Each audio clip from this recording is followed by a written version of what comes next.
Thank you. Oh, thank you, Jean-Philippe. How many of you are familiar with the taxonomy? Yeah, it's a very, very fancy word these days, and I will try to unpack most of the technicalities of the taxonomy from the corporate side. And but let me start trying to explain why the taxonomy is a game changer at this stage. From the EFFAS ESG Commission, we are preparing some visual guidelines in order to explain why the things happen. And I have the pleasure to introduce the first one about why and how you can explain to your colleagues in many of your entities about why things are changing and could be different than the common ethical point of view that we usually use to convince our colleagues that this is a need. The problem or the circumstances has changed after the Green Deal. The Europeans, we have a very big problems in terms of how we can industrialize our continent, because we are not a huge competence in digital. We lost the battle of digitalization. We only have only few characteristics to make our continent at the head of the competence in the markets. And when the new commissions come to the power, they decided to return to a very interesting idea that decarbonization could be the next competitive advantage of this continent. And to make it happen, we need a very huge commitment and transformation, and try to convince the rest of the world that we need to become net zero. And this is a very important thing, that the European Union has decided that one of the capabilities that we have in order to reindustrialize our continent will be the Green Deal. This is because we have 30% of our long-term budget in terms of European Commission committed with decarbonization. But this is because we have very tight commitments in terms to make our economies net zero in very short term. You can see Finland is committed to be net zero in 2035. We have Germany or Sweden in 2045. We are talking about in very short period of time that every asset that we can invest today will be affected by these new laws that are committed to be net zero. And to make it happen, we need also the financing system aligned with this target. And this is the first thing that I heard also in the corridors of Brussels. We need to join forces because the transformation is huge. And for this, the European Commission has decided to use the regulator. And the regulator has two levers. One is the push and one is the pull. And the push is trying to identify what are in stranded assets, trying to change the prudential requirements that they are designing for the prudential requirement for the financial institutions. And the potential additional requirements and capital requirements for asset and investment that significantly harm the environment. And this is the first lever that they are using. And the second is a pull lever also, the potential preferential treatment for green asset by central banks. And they are preparing a green QA. We have future quantitative easing. I think that we have these two levers in this moment. And they are using all the instruments that they have in the financial regulation. They are using the requirements from the technical requirement, the RTRs, when they are the corporate requirement directive, all the instruments that they have at the regulatory level, and they are changing all these at the same time. And this is very amazing because it's for the first time that they are very committed and very quickly developing the legislation. It's amazing that only in 2 years we have a taxonomy in place, for example. The financial institution has to comply mainly two things. One is about the disclosure requirements in order to complete a stress test from the regulatory institutions. You have seen the results of the first climate stress test for the European Central Bank, and you will see around Europe the central banks for the second-tier banks the same approach to have climate stress tests in order to identify how exposed are to this amazing change that we are trying to produce. And the other is to inform to the investors what kind of investment they are using. And the SFRD is very clear about how they are trying to identify how the products are aligned. How is this affecting to the corporates and the markets in terms of products? We have in the fixed income the development of new green bond standard, trying to identify what are the strengths that we can introduce into these voluntary agreements or voluntary standards in order to reinforce the power of transformation of the green bonds. Because at this stage, everybody in this room probably are agreed that most of the green bonds have no impact at all in the climate strategy. The current voluntary approach is only a marketing label that we put into the service, the instrument that we are offering. And this is what is the real impact? If we have 1/3 of our fixed income instruments aligned with as a green bond, where is the change? Please let me know, because the gigatons are increasing every year. Where is the impact of that? The result is that this is not effective. We need to be more, we need to strengthen more the requirements. And this is the game that they're trying to establish. A gold standard in terms of green bonds, more focused on the classification that the taxonomy is giving us. And the other thing is about equity, trying to put a little bit order on their ESG ratings buoyant business, and also how these kind of guys try to provide or are providing right information to the market. How is this affecting the companies? Because the financial institutions need better information for the corporates in order to make it happen.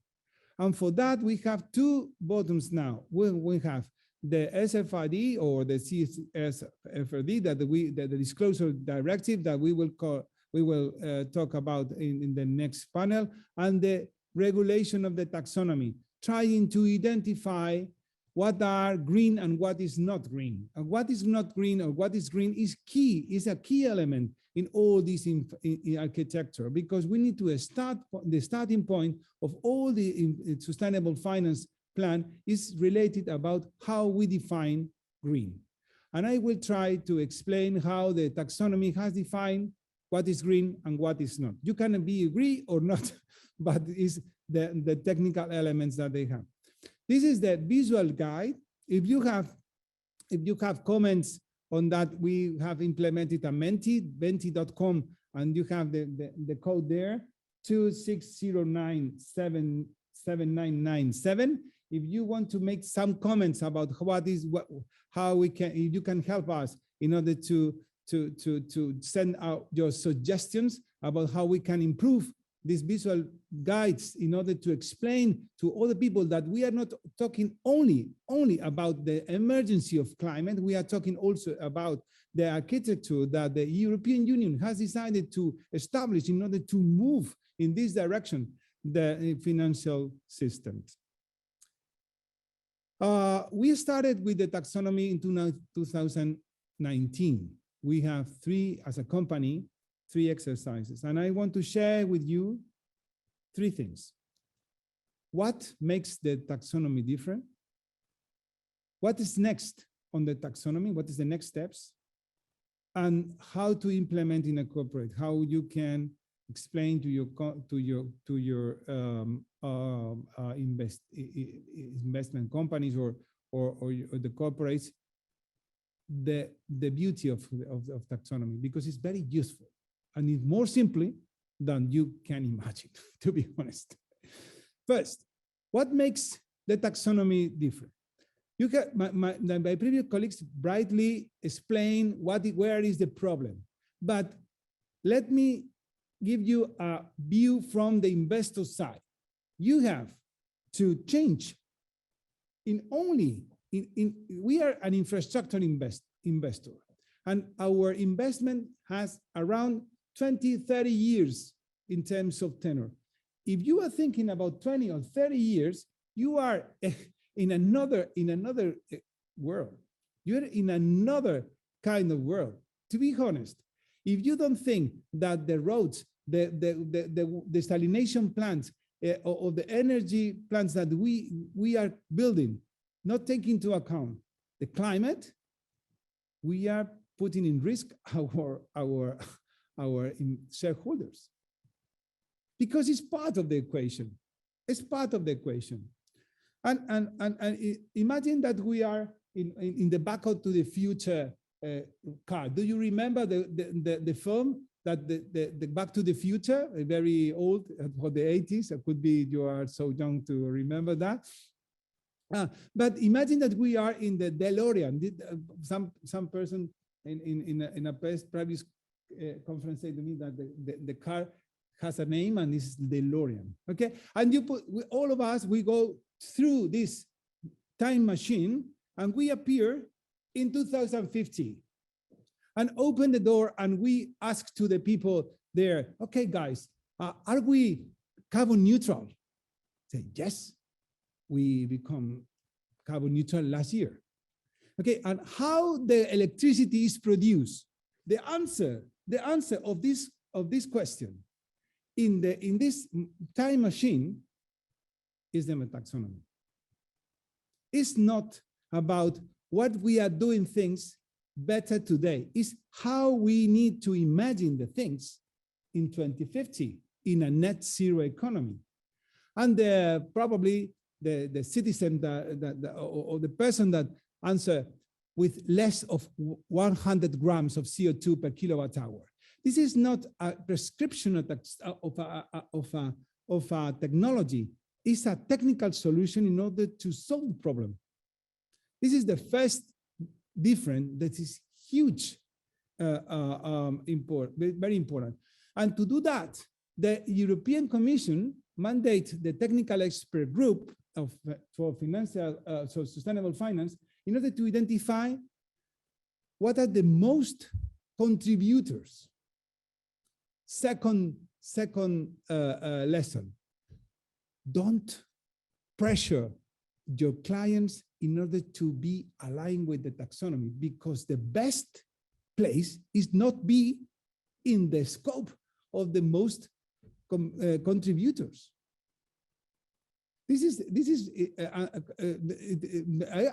I talk a lot with the corporates and say, okay, oh no, I am aligned with 10%. Wait a moment. The best case is don't be in the most contributors, in the sectors that are contributing the most. Do you understand that we have? This is the best lesson that you can learn in the first place. It's not good to be part of the game, because if you are part of the game, you need to transform your business because you are very exposed to that. The best case is you are out of that. Okay, we in the tech we take 80% of the direct greenhouse emissions in the EU, and it's around 40% of the EU listed companies around these sectors mostly are in the front line, and the others are enablers to make it happen. That is the case of the ACT. But when you take these sectors, the second question is, okay, guys, if you are promoting a technology net zero, probably this is harming the environmental objectives. And the second rule for the understand the taxonomy is that, first of all, you need to comply with the threshold to be a net contributor to the net zero economy. And the second is to do not significant harm other environmental objectives. But we need to have a just transition. We don't want to have the same social problems that we have with the fossil fuel economy in the new economy. The third criteria is to have the social safeguards, to to align the activities and the economy activities in this more justice world. In practice, what does it mean in a capex of a company? The first is that probably you have a lot of investment that are not aligned. That is good. It is good. It is not bad. It's not aligned. You are not a net contributor. You are not part of the equation. The second is that you need to take into account that you will have some activities or some capex that could be substantial contributor to the climate change. We call it brown. It's in the opposite way.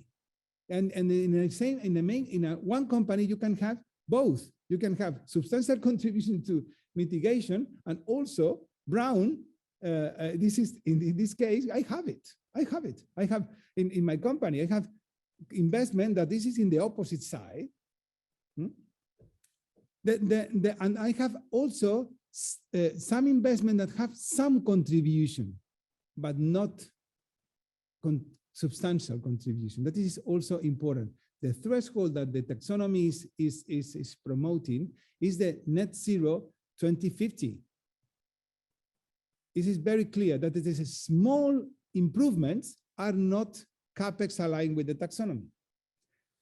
And also the third case is that we have the substantial contributors in our investment, but don't comply with the do no significant harm or the social safeguards. That is the second criteria or the third criteria. Let me explain with examples. Afterwards, I want to send you, I got to show you an example. The development of this taxonomy is made by a platform that is representative of different stakeholders, 57 members and all 11 observers. They have developed a panoply of work streams, trying to, first of all, in the first technical working group, trying to identify how they can design the substantial contribution, not only for adaptation and mitigation that are already done, for the other 4 objectives: biodiversity, pollution prevention, water, and also a circular economy. These guys are promoting 100 pages report with all of these activities that promote technically the benefits for the other 4 environmental objectives. The third group is about the very controversial sectors. You have heard about the problems about if the gas or the nuclear should be into the taxonomy. And in the gas case, is clearly not substantial contribution in our journey. When we open the door of DeLorean, probably it's not possible to burn gas in this net zero world. But the nuclear has the second problem. In the second criteria, you remember that we have do no significant harm other environmental objectives. And the dilemma is how to comply with this political pressure. And they have 2 options. One is to, okay, guys, gas is green. And the second is we can make a light green or transitioning activities.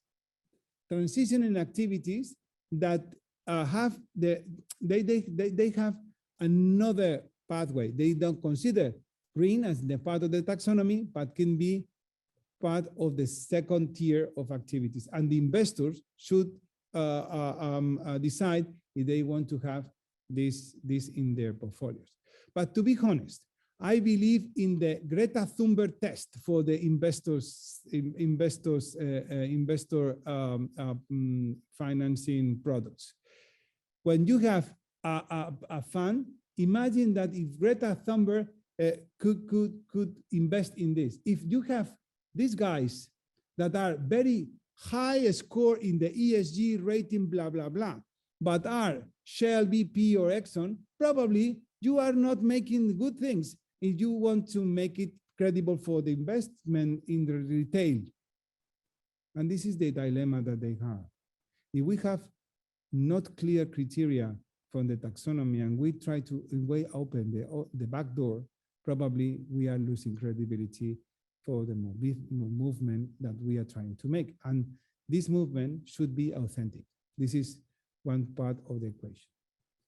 The other subgroups are trying to make it accessible for all the people, because taxonomy is a bit complex because it's different, not because it's complex in itself, it's because it's different.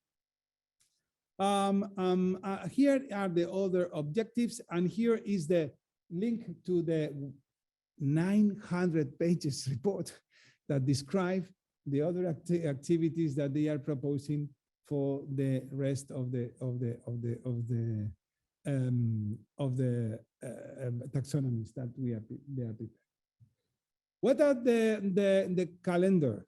Next year, at the beginning of next year, every single corporate affected by the NFRD should report what part of their CAPEX, OPEX, and revenue is affected by or is exposed to the taxonomy. What does it mean? If you remember my graphic here, is this part, what is eligible and what is not, okay?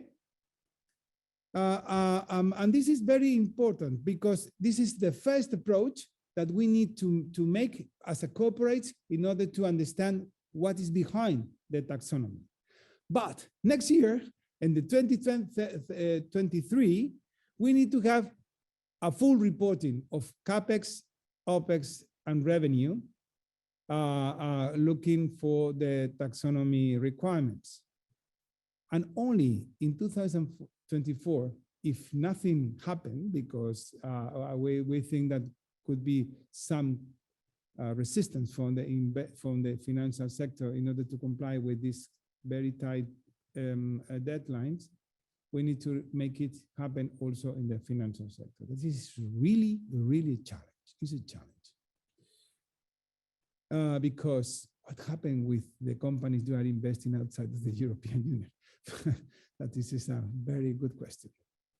Let me give you some lesson learned after provide this information to the market audited by Acciona during the last 3 years. The first is that the approach should be different when you are talking about CAPEX and you are talking about revenues or OPEX. My recommendation is, if you go through the CAPEX, go through the cash flow statements. Go line by line the capital expenditures entries and classify that. How you can make it easier? I can give you an example. If you have a line in the CAPEX, you first of all, it's very easy to review all the activities, 86 activities that are in the Taxonomy Delegate Act. Very easy. You only need to go through the index. It's 10 minutes, okay? After this, if you qualify in one of the 86 activities, you need to decide if the do no significant harm applies to these activities. I can give you an example. Every single transportation investment, for example, we are building big metros around the world. We have the Metro Sydney Rail, we have the Vancouver, Rio, Sao Paulo, Quito. We are building metro lines in every part of the world. But the do no significant harm requirements say that you need to recycle 70% of the recycling of the waste of these works. And in many places, the red ones is not possible. We are not doing it. In the other, we change our procedures in order to recycle 70% of our waste. But in the other, we are talking about tunneling. You can imagine that you are making a hole in the earth and you are extracting earth from there. You can imagine the tons of earth that you are moving. This is not easy in many places, for example, in Dubai. Okay, and if you select these only 4 projects that is qualified for the do no significant harm criteria, you go to the last one. And we established social safeguards for every single activity that we have. It's a compliance model like you have another. You have the commitment, it's a management system, you have certification, we have audits, external audit for your activities and for your suppliers. And it is very safe, and every single company, I think that this is establishing this kind of human rights approach, that it is very safe and also very justice. The idea is that if you have the first approach in 10 minutes, you will spend for the second one a couple of hours, because it's not easy to know if you have not a real environmental system in place, if you are recycling the 70% of your waste in this project. But this is not fixed, because what happened if in Dubai next year we recycle 70%? Or what happened if this year in Sao Paulo I am not recycling 70%? One of the things that you need to learn is that this is very volatile. This is very volatile. For the turnover, we recommend another approach. We will recommend to go from the cost benefit centers. First of all, you group the activities by clusters, and then apply the three criteria. If you have big clusters or with very more heterogeneous activities, is worse. We recommend to make the best is to have around 20 clusters that we have. We have around 1,500 projects around the world, and we identify around 20 clusters of activities in order to identify if you are in or out, or you are eligible or not, or you need to go in depth on that. And the OPEX is a nightmare because the real problem is that how you can develop the OPEX. To be honest, is our first time that we have made this year. I have no clue about how to solve the OPEX, because makes from our perspective not so much sense to provide information about the OPEX. What does it mean for the investors that you have an OPEX aligned with the taxonomy? Okay, first thing that you need to, I'm finishing there. Okay, this is our figures at the first year that we have made this. Audited by KPMG in 2019. Why we are very aligned, why we are providing this information to the market. Are you very good? No, it's because it's for Acciona taxonomy is a tool to inform to the investors what we are, because we are not an infrastructure company with an energy division diversified. We are not an energy company with a legacy of construction.